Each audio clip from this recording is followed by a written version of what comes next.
Steve Carell is starring with Christian Bale, Brad Pitt, and Ryan Gosling in The Big Short. Funny and pretty furious take on the worst financial crisis of our lives. The Big Short takes a very serious subject. People lose homes, people lose jobs, people lose retirement savings, people lose pensions. And turns it into a light-hearted, I'll give you a hint. His name's Yang.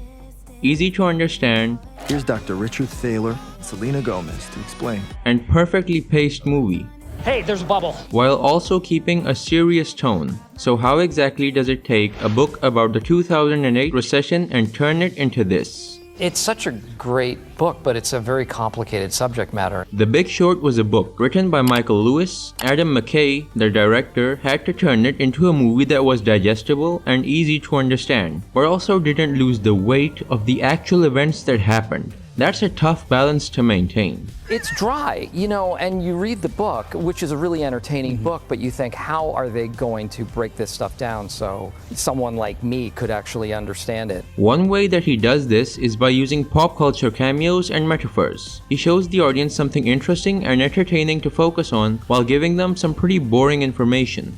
This is your basic mortgage bond. All right? The originals were simple. Here's world-famous chef Anthony Bourdain to explain. See, it's not old fish. It's a whole new thing.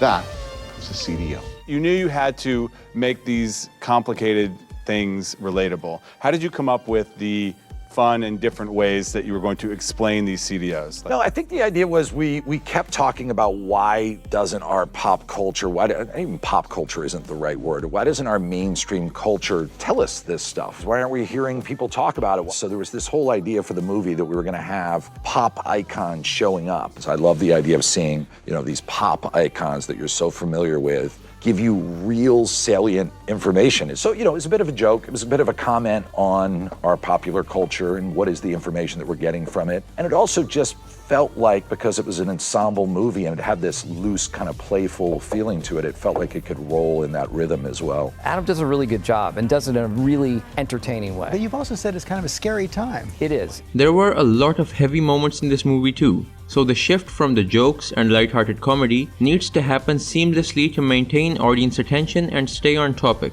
It's all about pacing the movie properly, and it is done flawlessly here. The movie constantly shifts between dynamics and character storylines, so there needs to be a smooth flow when that happens. This is a dramatic work, it's a funny movie, it's obviously a topical movie, but at its heart, to me, it seems like a piece of advocacy filmmaking. The big problem with movies about boring and serious topics is that they lose audience attention quickly, especially if the thesis is too difficult to understand. It's too easy to let the viewer look away and lose interest in the movie, and one great way that The Big Short averts that is by breaking the fourth wall. In simple terms, this is when the character looks at the camera and talks directly to the audience. The Big Short does this regularly and maintains a sense of urgency through it.